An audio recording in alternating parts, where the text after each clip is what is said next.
कोणाची ही गोरी पोरी कोणाची आई पण काळान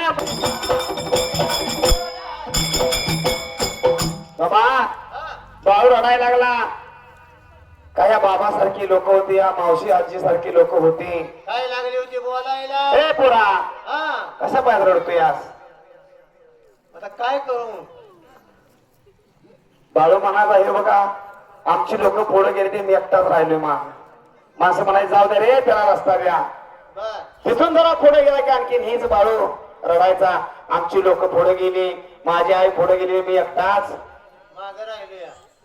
जिथं 2 दिवस दर्शन लागतात तिथं काय अवघ्या अर्ध्या तासात भाऊ ते विठ्ठलाच्या रावळाला गेला.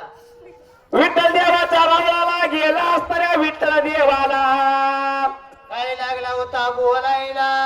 लहानशा भाऊने मात्र त्या टायमाला काय केलं होत? चांदीची पालखी सोन्याचा देव, सोन्याचा देव, चल चल पाहू आता बाळू मामा देव.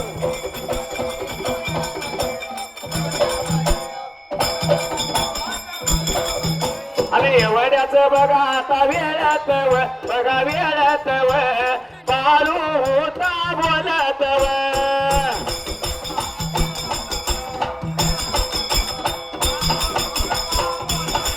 या विठ्ठलाचं रूप कसं दिसत साजर, या विठ्ठलाचं रूप किती दिसत साजर. चला घालू या जागर गाऊ देवाचं गुणगान.